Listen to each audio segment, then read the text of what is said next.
So great, great. I think today I don't. Oh, here we go. Let's begin. Welcome everyone to Meditation Live. My name is Stefan Ravalli. I'm a host here at Meditation Live, also the host of the Serve Conscious podcast and a meditation teacher. And I'm joined today by Corene Summers. We're going to talk about digital detoxing. How's it going, Corene? Good to see you.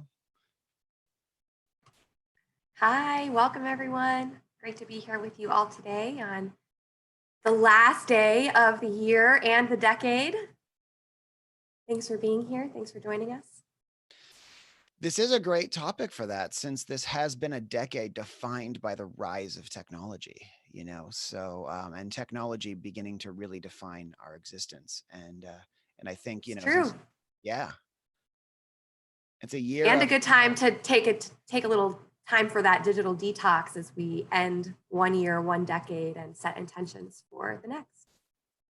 absolutely. So looking forward to talking about that today. I guess I'll just remind everyone about today's discussion and its interactive features thanks to technology. Use the chat box and the Q&A box down there, as well as put up your hand. We'll enable your mic and we can talk directly to you if you want to pose your queries like that more personally. And just so you know, on YouTube, these features are not going to be available, only where you get your apps. Because it's only on the app and you have to get it from Google Play Store or the Apple App Store to use those features. All right, Corene, I will pass things over to you if you want to start with a practice today. Yes, I would love to just begin with a little mindfulness, some simple breath work to bring ourselves into the space, into our bodies, and set the tone for our conversation together today.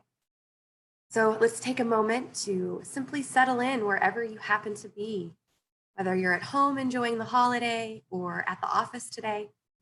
Take a moment to be present where you are, relaxing your lower body into whatever it is you're resting on. Sitting up tall, finding some length through your spine. Taking a big breath in and closing your eyes on the exhale. Let your shoulders relax. We're going to take a few moments here to very simply just notice our body's breathing, giving our full attention to our breath in the moment. Feel how your lungs and belly expand on the breath in. Letting your body relax on the breath out.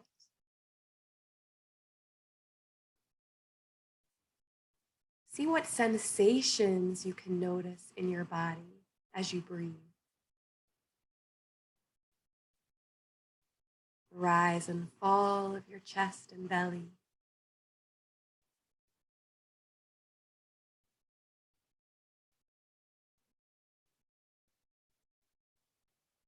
The feeling of the air on your nostrils as you breathe in and out.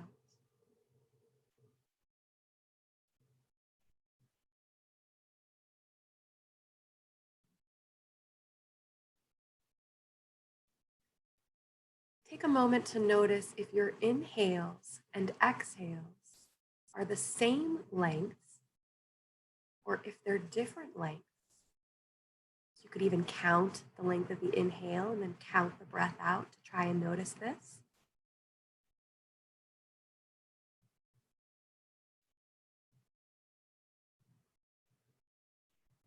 See if you can bring them to even lengths in these last few moments of our practice.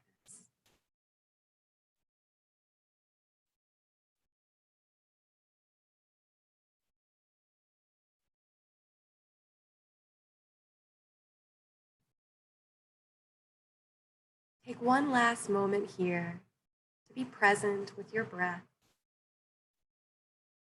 fully absorbed in this beautiful, natural process.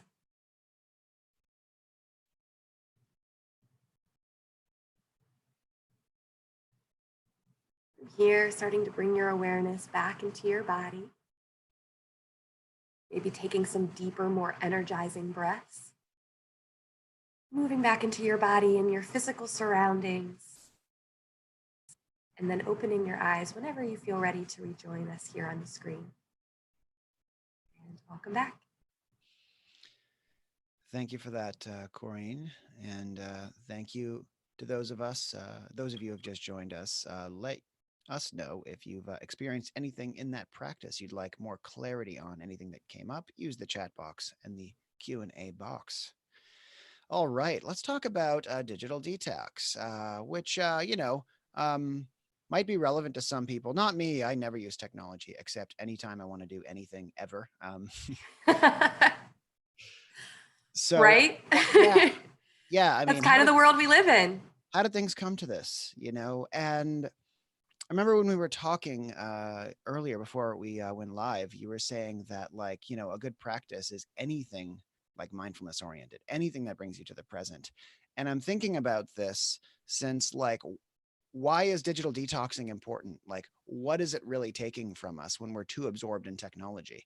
And, is the present moment one of those things? Yes, I think so. It obviously depends on the situation. And, we were also talking a lot before this class about intention. And I think it goes back to that as well.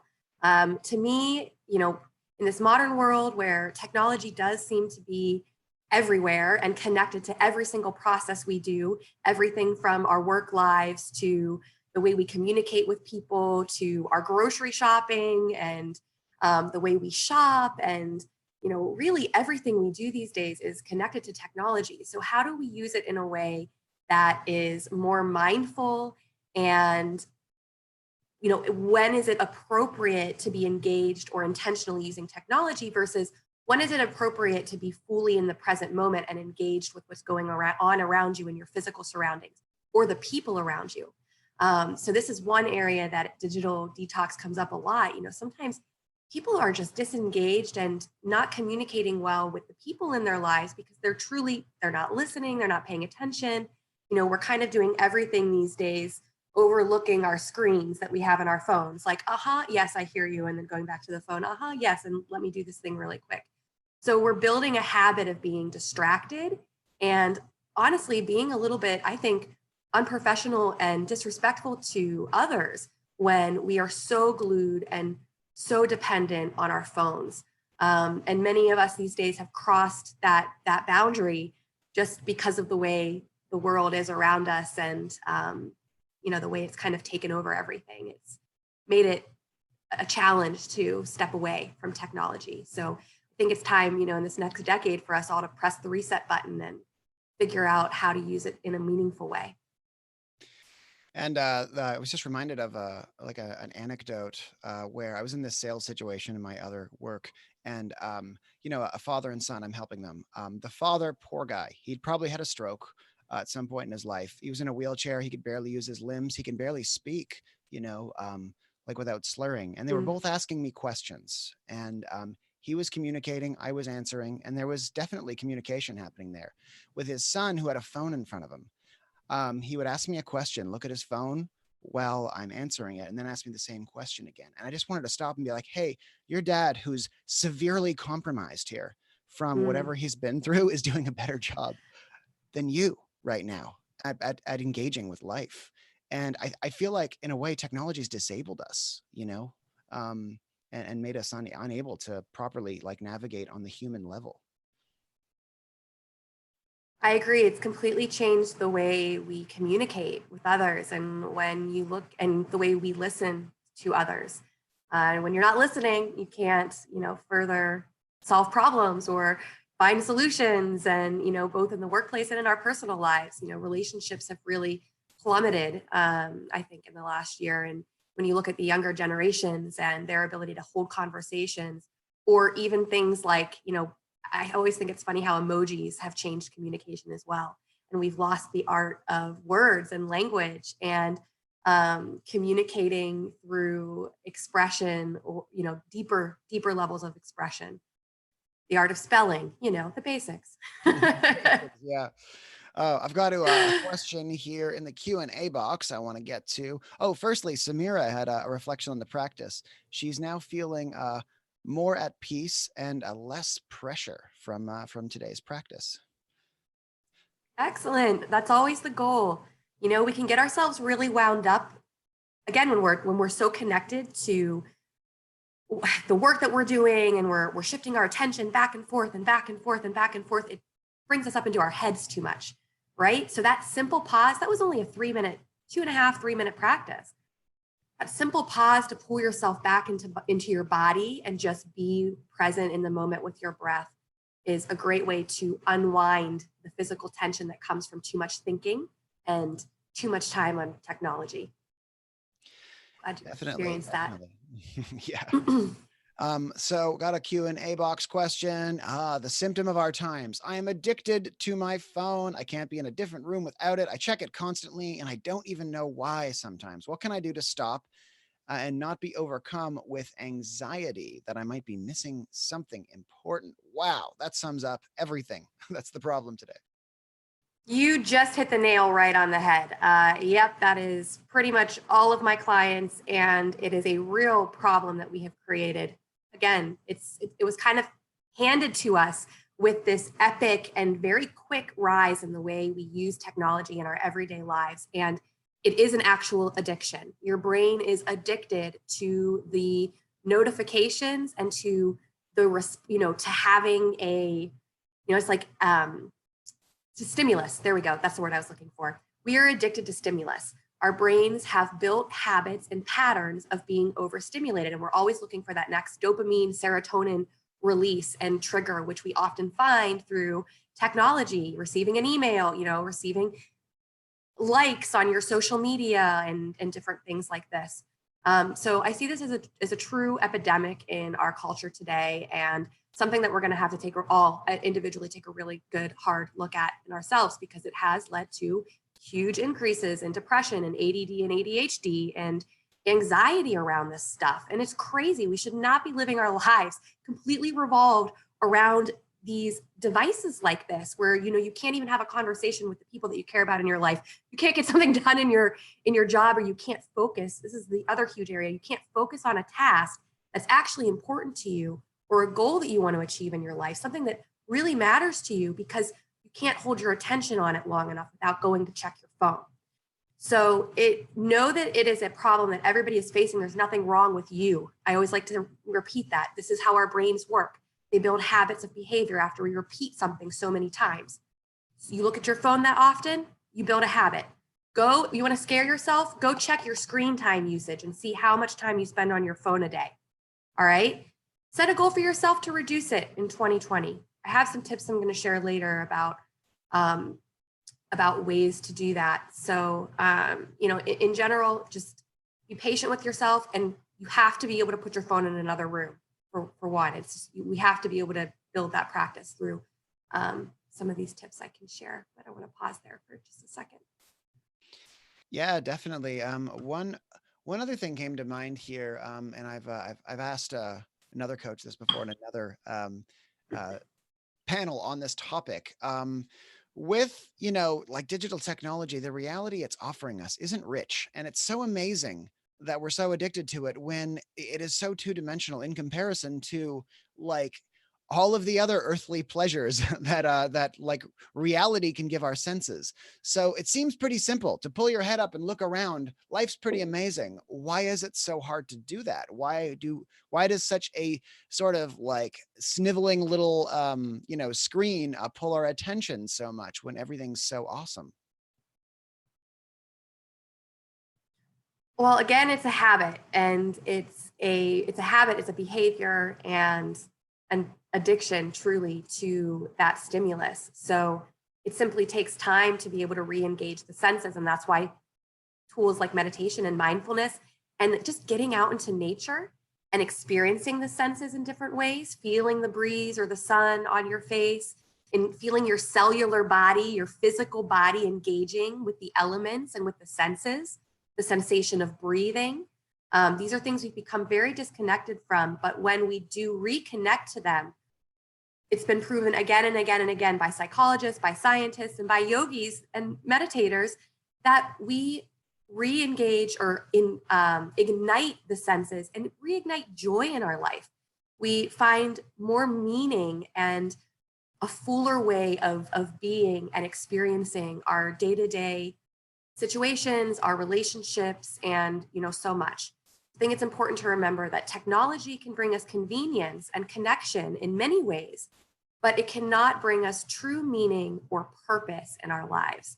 And so it's up to each of us to, one, be able to recognize when we are getting into a state where we're too addicted to our phones, and to set those proper elements or routines in our life that give us the time and space we need to step away and be present in real day-to-day living. So a couple quick ways to recognize if you need a digital detox and you have an unhealthy relationship with technology.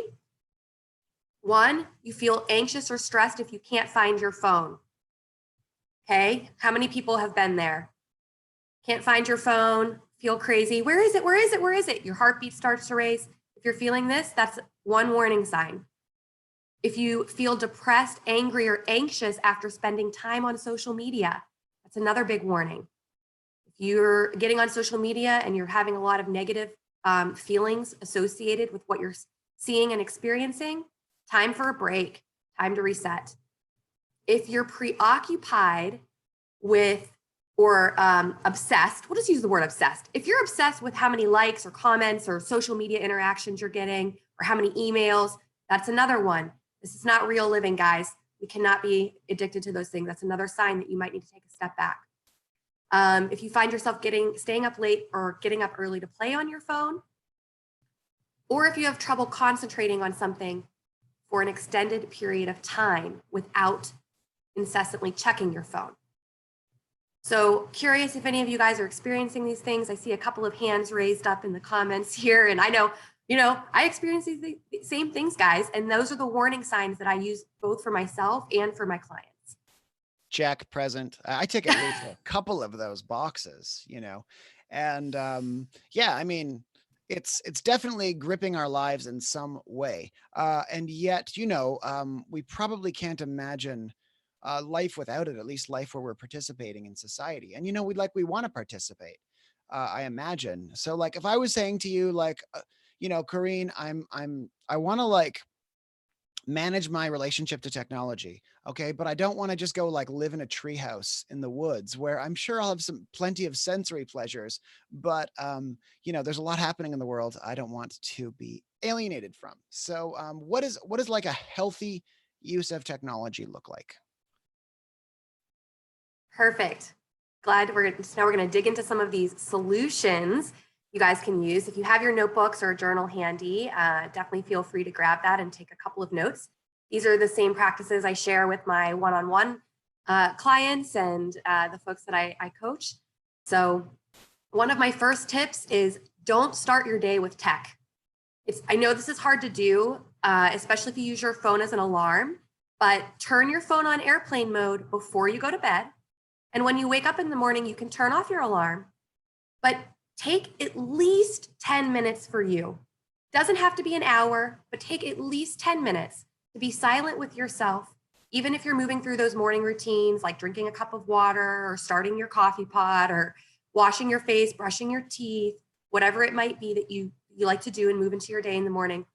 Keep that time without tech. Try to set one intention for the day, even if it's just to flow with ease through the day or to smile, more, or something really simple. Take that first few minutes of your day before you're getting sucked in to the technology pit. If you can meditate, even better. All right, so number 2, once you start your day and you're moving into your workflow, take a 10-minute break every 90 minutes. So that's every hour and a half. Take a minute and a break from your phone. So I know this is one thing a lot of my clients do. They use their 10-minute breaks from their work. They're on their phone, or they're taking their phone maybe even with them to the bathroom and things like that. It's like, why do we need to have it with us all the time? Take that 10 minutes to do something outside of technology, whether it's a little walk, some meditation, It could even be talking to one of your coworkers and having a full conversation about something enjoyable, or, really looking that person in the face and engaging in that conversation, being fully present in the moment. You could practice the eye yoga in the app. So we have an eye yoga practice that's really good to help with the detox. It helps improve. I mean, we're really killing our eyes with technology as well. So that's really what that one is for, is to kind of help keep the health of your eyes in check over the years. In general, put your phone on airplane mode more and more often. And when you do this, and turn off your notifications. I have all the notifications turned off on my phone. I schedule time throughout the day to check my emails, to check my texts, and different things like that. I refuse to be a slave to my phone, and this has taken me a really long time to build this habit. Now, I'm not the most responsive person in the world when it comes to that, but guess what? I have a lot more success in my business. I have fuller relationships and richer conversations, richer experiences in my day-to-day because I've changed to living my life this way. So you try to schedule in, time for breaks, time for tech. Try to alternate them. Pick some things that you can do in your life that you can take offline. I moved my calendar, my journaling systems. I do writing offline, and then we'll translate certain things later to tech if I need to. But taking time physically away from your devices is absolutely critical. We need to be doing this several times in short bursts throughout the day to keep the health of our brains, and then for longer periods over the weekend. So you might schedule a half a day or even a whole day every once in a while. I recommend a whole day once a month and a half a day once a weekend. Go to brunch, leave your phone at home. Engage fully with the people and just see how the experience is. Tell everyone at brunch, keep your phones in your pockets or in your purse, and nobody take them out. And let's see what a meal is like together. Fully engage in our conversations. It's life-changing, I promise you. It's hard at first, but you can all do it.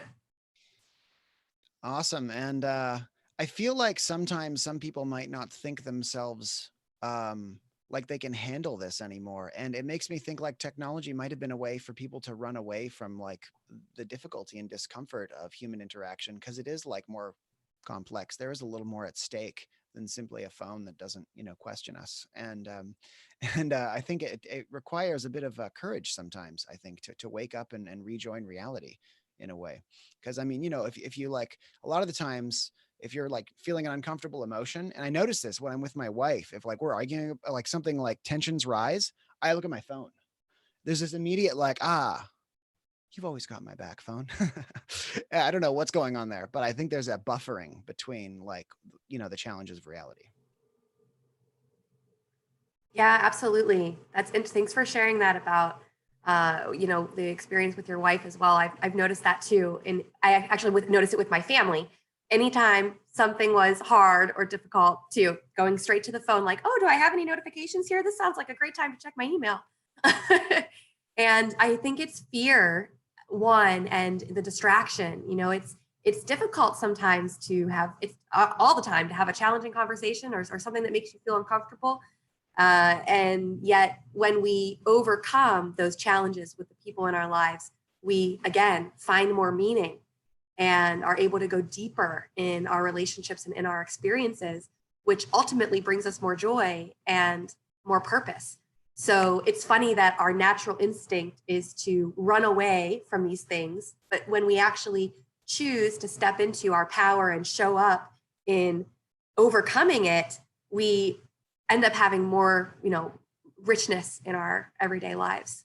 So it's a process and a practice that I guess we can all just keep doing on a daily basis, right?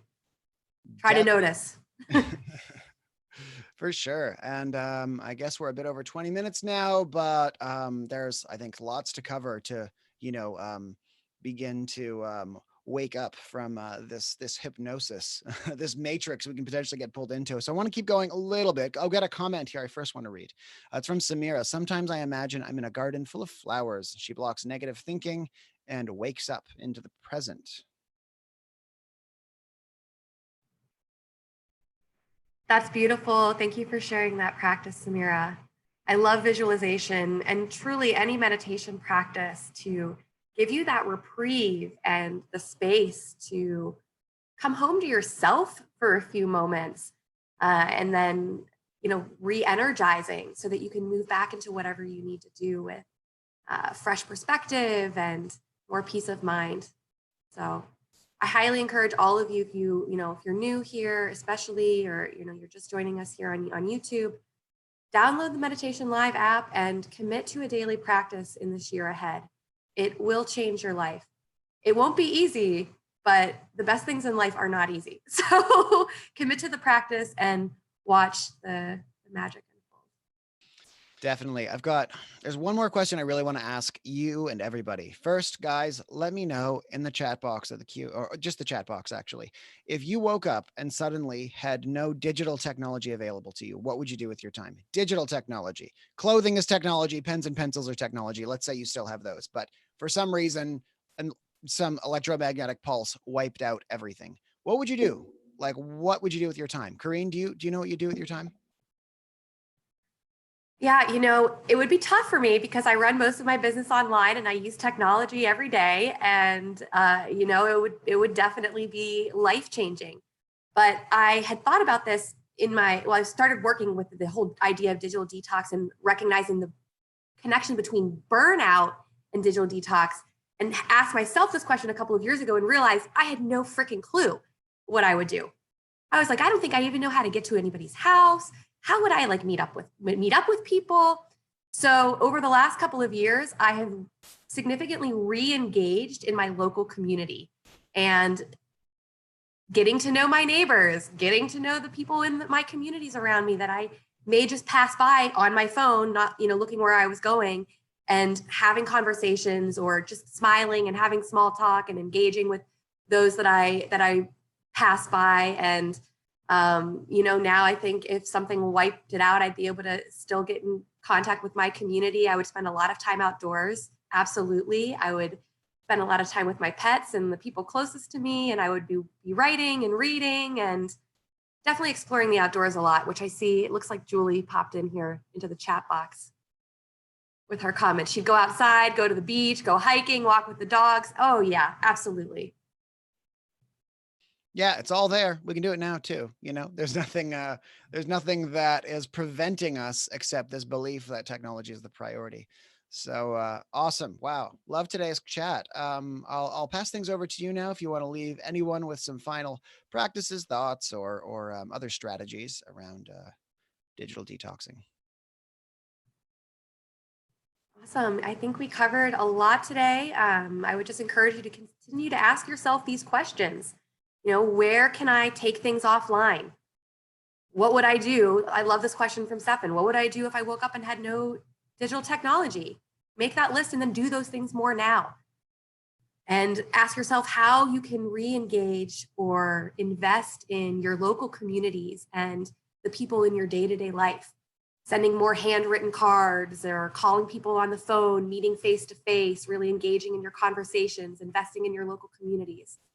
So just continue to ask yourself those questions and notice when you're using technology as a crutch and a way of avoiding the issues that you need to overcome in your life, and try to make a change in 2020. Perfect time to do it. So I think that's all we have for you guys today. Thank you again so much for joining, and wishing you the absolute best in the year ahead. Hope to see you a lot here on Meditation Live. Happy New Year, Corene. Happy New Year, everyone. Thanks.